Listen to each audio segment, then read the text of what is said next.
Good morning, good afternoon, good evening, good night, good day to you. That's depending where you are in the world. Sabbath blessings, one and all. We're doing the nighttime devotion from the devotional conflict and courage. The title today, the first Dorcas. Acts 9, verse 36. Now there was at Joppa a certain disciple named Tabitha, which by interpretation is called Dorcas. This woman was full of good works and alms deeds which she did.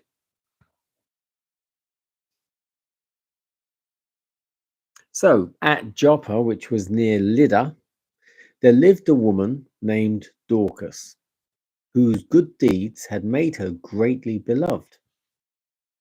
She was a worthy disciple of Jesus, and her life was filled with acts of kindness. She knew who needed comfortable clothing and who needed sympathy, and she freely ministered to the poor and the sorrowful. And it came to pass in those days that she was sick and died.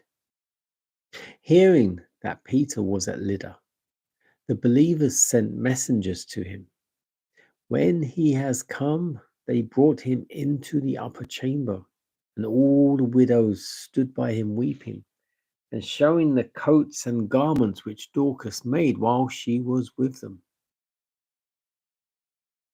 The apostle's heart was touched with sympathy as he beheld their sorrow. Then, directing that the weeping friends be sent from the room, he kneeled down and prayed fervently to God to restore Dorcas to life and health.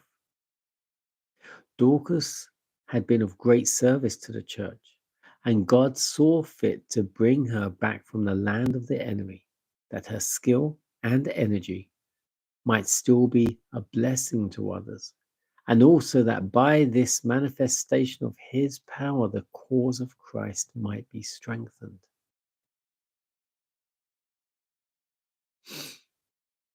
Let the children and the youth learn from the Bible how God has honored the work of the everyday toiler. Let them read of Jesus the carpenter, Paul the tent maker, who with the toil of the craftsman linked the highest ministry, human and divine. Let them read of the lad whose 5 loaves were used by the Saviour in that wonderful miracle for the feeding of the multitude. Of Dorcas, the seamstress, called back from the death, that she might continue to make garments for the poor.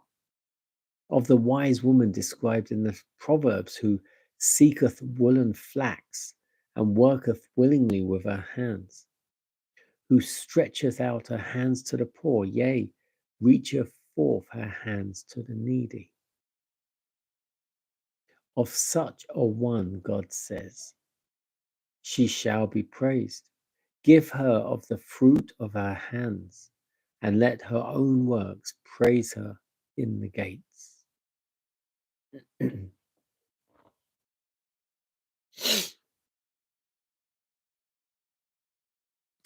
The first Dorcas.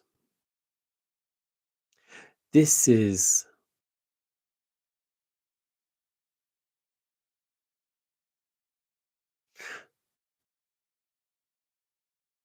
you see, it's when you find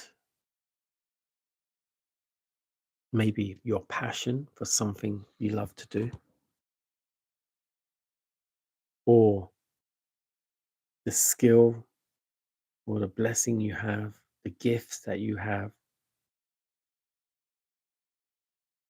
what you can do, most people might not be able to do. You find it so easy.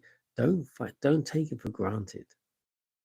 Even though you find it easy to do, others can't even do it. And maybe that is your gift to use to bless the rest of the world or your community or just your family, however it is.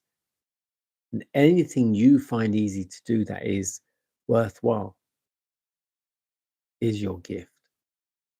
Doesn't mean to say it's your only one, but never take it for granted. Dorcas Her gift was looking after people, helping people, encouraging them. And the biggest blessing of all was that everyone loved her.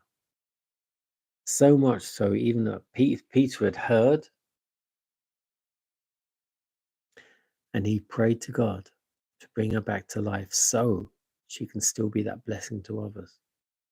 And God used her and the fact to bring her back to life, that in doing so, not only would she be a blessing because obviously everyone's seen the miracle that's happened, but she could continue to minister in the new life she's been given. Now, whether he can bring us back to life or not, when and if should God forbid anything happen to us. But if you are blessed with a gift, use it. Use it to bless others. Use it to be a blessing to the world. Never take for granted what you are blessed to do. Enjoy Sabbath.